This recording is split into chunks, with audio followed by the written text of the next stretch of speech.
Previously on Green Arrow. In 2001, DC called on filmmaker Kevin Smith to resurrect Oliver Queen, the original Green Arrow, who had been dead since 1995. Smith did so with a story that saw Ollie return to being a hero and acting like a politically active liberal like he had through much of the 60s and 70s. Oliver also had absolutely no memory of recent events like the discovery of his long-lost son, Connor Hawke. In reality, Hal Jordan, who was known as Parallax at the time, had resurrected Oliver as a blank slate with no slow, as that aspect of Oliver's personality elected to stay in paradise. This, in turn, led to its own set of problems when it was discovered that Stanley Dover, the community center owner who took Oliver in, was a practicing Satanist who wished to transfer his soul into Oliver's body to aid a quest for immortality. Eventually, Dover's actions were thwarted by Oliver's soul electing to return to its body. This caused Dover to quite literally be sucked into the forces of hell. From there, Oliver managed to pick where Dover left off running the community center, and he also got to resume a relationship with longtime girlfriend Dinah Lance, aka the Black Canary. Added to that, Oliver also took in a former teen runaway turned prostitute named Mia Dearden. Mia has her sights set on becoming the new Speedy, the longtime Green Arrow sidekick, formerly occupied by Roy Harper, now known as Arsenal. She also inexplicably put the moves on Connor to little effect, which further fueled speculation that Connor was actually gay. This would prove to be the least of Connor's problems, as he encountered a serial killer who literally spoke in sound effects named Onomatopoeia. Onomatopoeia managed to get the jump on Connor and shot him in the head. Thankfully, Connor pulled through and is now on the road to recovery while reiterating his heterosexuality with his new family. Smith's run on Green Arrow ended at issue 15, and DC hit on the idea of turning the title over to longtime Green Lantern writer Judd Winnick. However, Winnick wasn't completely done with his Green Lantern story yet and needed a little time. So DC took a unique idea and turned to his former college roommate, who just happened to be best-selling author Brad Meltzer. Meltzer made a name for himself writing political thrillers like The 10th Justice and The Inner Circle. He would go on to television like the drama Jack and Bobby, as well as History Channel programs History Decoded and Lost History. Now, many comic fans would probably know Meltzer best for his DC Comics murder mystery event Identity Crisis, but technically that took place after today's story. That being said, Meltzer's Green Arrow run would actually plant seeds not only for Identity Crisis, but for other events that took place throughout the DC Universe for many years to come. And that's what we're looking at today. This is Green Arrow, The Archer's Quest. Oliver Queen stands at his grave asking one question: who was there? The person being asked is Clark Kent, and the there was Ollie's funeral. Not the public one, mind you, but the private one to ensure Ollie's proper resting place not being disturbed. Clark does his best to dodge the question, but cops to the Daily Planet purchasing pictures from a paparazzo in order to prevent them from entering circulation. The photos show the typical grouping: Roy Harper, Dinah Lance, the Titans, the Justice League of America. There's only one anomaly, however, an angry individual who Ollie just can't place. Again, Clark seems to just dodge the question as he jets off to Ecuador for an earthquake recovery. So Oliver must turn elsewhere, namely Oracle, via a communicator that Dinah left on the nightstand. He sends Barbara a scan of the picture and then goes out on patrol. It takes a few weeks, but Barbara eventually comes through and hits on a name: Thomas Blake, a forgivable low-level Batman villain who calls himself Catman. Thomas Blake was a famed trophy hunter who managed to waste his entire family fortune on his little hobby. To that end, he turned to a life of crime and basically tried to become like a male form of Catwoman crossed with Batman, even going as far as to use various cat-themed weapons like catarangs and a Catmobile. Bewildered as to why a villain was at his funeral, as well as any implications of the fact that he could identify any of the heroes in attendance, Ollie demands Catman's location. There's just one problem: he's in witness protection after flipping on Monsieur Malin in the brain. So Ollie must look elsewhere, namely to Roy Harper. Oliver intends to do this all alone, but calling Roy at 2 o'clock in the morning means he gets to tag along. Not to mention Blake is in a super secure location, so the two are off to San Francisco and the holding house where Catman currently resides. After leaving his role as Speedy, the Green Arrow's sidekick, and taking up the mantle of Arsenal, Roy Harper worked for numerous government organizations like the DEA, FBI, CIA, and even Checkmate. He also worked alongside his fellow Teen Titans.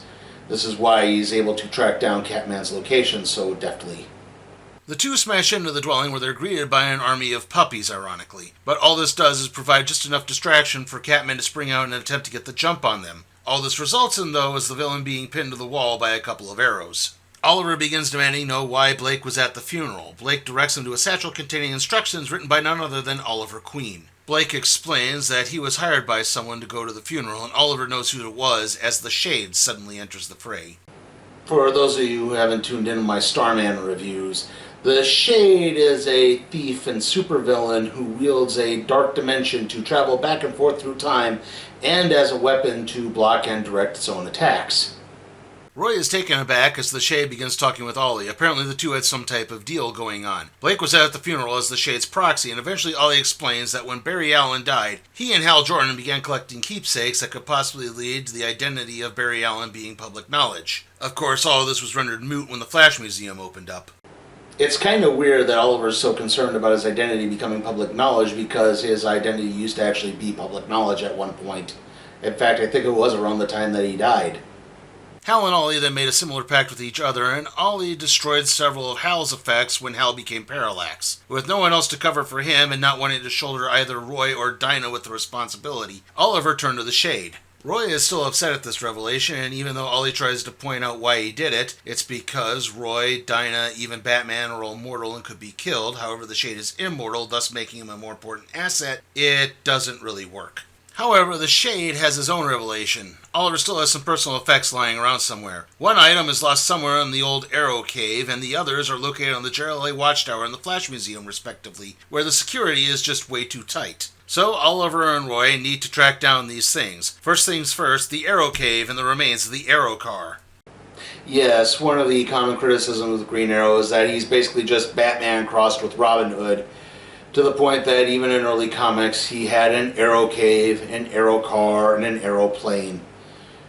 He had a boomerang arrow, but I don't know if that's necessarily the equivalent of a batarang. But yeah, even Kevin Smith kind of called him out on this at one point during the Quiver run. The two use the entrance near the long-abandoned Queen Mansion into the remains of the Arrow Cave. The two can't help but reminisce as they begin looking for one thing in particular. Unfortunately, the fun is interrupted by the sudden appearance of Solomon Grundy. Grundy grabs Roy, and Ollie is forced to open fire, which, of course, does little to the undead brute. Eventually, Grundy drops Roy and goes after Ollie. The havoc being wrought causes the cave to begin collapsing, and Grundy smashes Ollie's bow, leaving Oliver no other choice but to grab a pair of arrows to pin Grundy's feet to the floor, as he then garrots him with the bowstring. Roy then manages to regain consciousness as Ology manages to locate what it was he was looking for, the framed certificate from when he first joined the Justice League of America. From there, Ollie and Roy move on to Cord Industries development warehouses, or should I say a JLA transporter located in one of the warehouses. Ollie steps into the transporter and heads off to the Watchtower. Waiting for him is Kyle Rayner, leading to a very awkward moment. Kyle finally broaches the subject of Oliver's hostility towards him, and when Ollie tries to play it off as nothing, Kyle tells him of the first month he ever had on the job. For those of you who are unaware, Kyle Rayner's girlfriend, Alexandra DeWitt, was killed by a villain named Major Force, who then dismembered her corpse and stuffed it into Kyle's refrigerator. This is such an infamous moment in comics that writer Gail Simone penned a whole article about it, and that in turn led to a website called Women in Refrigerators being established, which chronicles the various terrible things that happen to female comic book characters, all in the name of cheap schlock value, also known as fridging. Oliver manages to talk Kyle down, pointing out that it's just always awkward to see someone else wearing Hal's old uniform, and the two make peace, promising to work together in the future to take down an intergalactic crime syndicate. In reality, though, Oliver just wanted to drop something off for the Martian Manhunter and leaves to deal with it. When Ollie leaves, Jean denies having such interaction, and Kyle then notices that Oliver's quiver of trick arrows is missing from the trophy case. Hopefully Oliver isn't looking for his boxing glove arrow. As it turns out, Connor actually borrowed that to use against a villain named Prometheus during his short stint with the Justice League. Oliver pulls out what he was looking for, a diamond-tipped arrow which never served any good in battle, but was used in a lot of promotional stuff for the Justice League. When Oliver points out that he's going to get the diamond modified so they can be put into an engagement ring, Roy begins putting everything together. But before they can do any of that, they have to head to Central City and the Flash Museum. Wally West is already waiting at the museum, having gotten word about Ollie's shenanigans on the Watchtower. Ollie tries to reason his way into the building, but it's no dice. Finally, he just gives up and agrees to head home. In reality, though, this was all a distraction, so Roy could slip into the building and get what they were looking for. One of Barry Allen's flash rings that he kept his costume in for a speedy change. Except this one actually holds a Green Arrow costume. Oliver could never use it, he's far too slow, but it's the thought that counts. So let's talk a little bit about Connor Hawke, who has kind of a confusing backstory that's gotten mixed up with little things.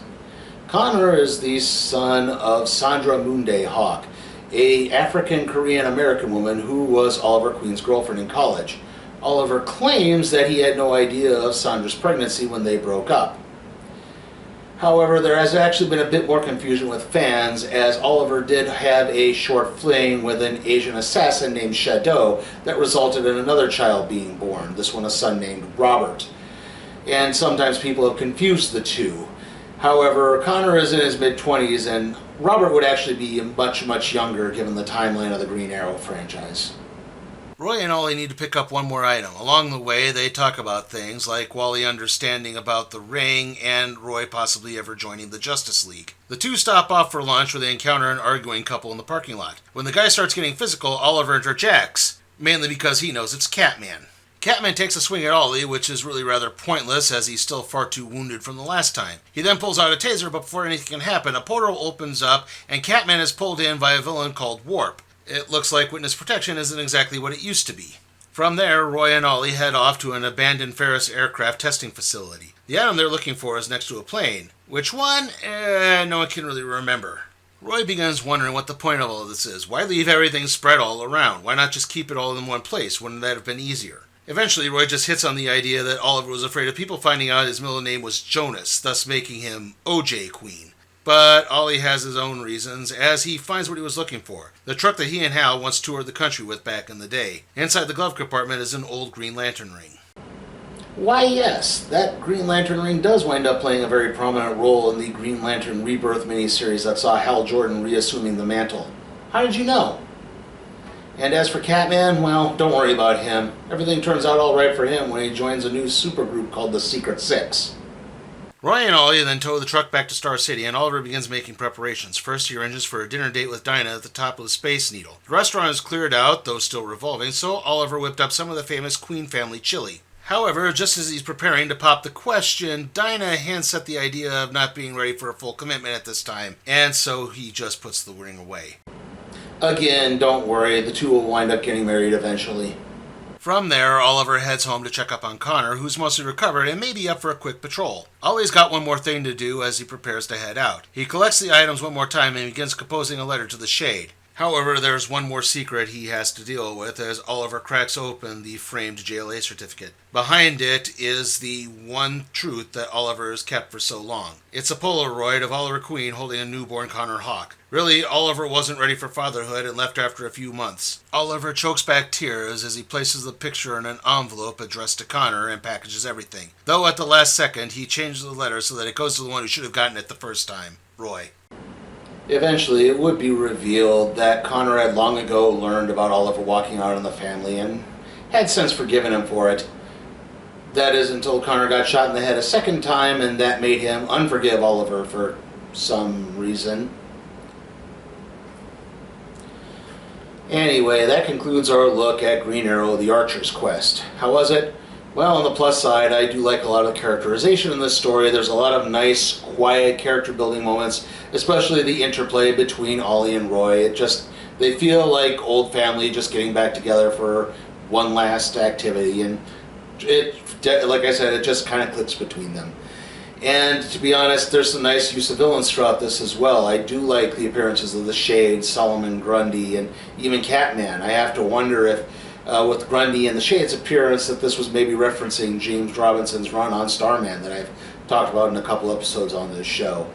And for the most part, the artwork is pretty decent. Now, I've stated before that I do like Phil Hester's artwork, but if I have one problem with it, I don't like the way he draws women, as they all have a tendency to look alike, and, well, there just aren't a lot of women in this story, so that hindrance isn't there anymore.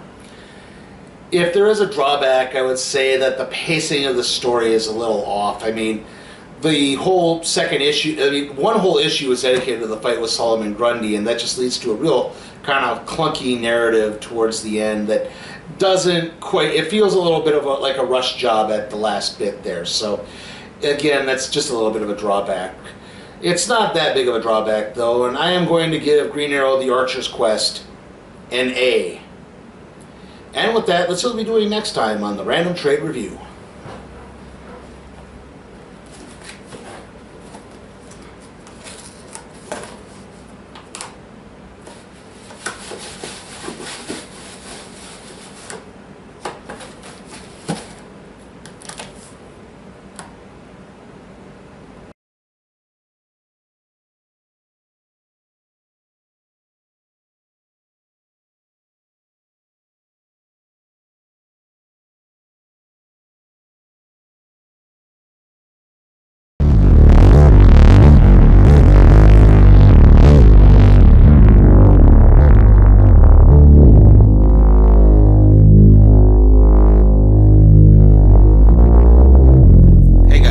Remember, you can help support my channel at patreon.com/sleepytimeforcatproductions. There, you can request a trade to be put in the randomizer, aka the cardboard box. Also, remember, like, comment, share, subscribe, and ring that notification bell.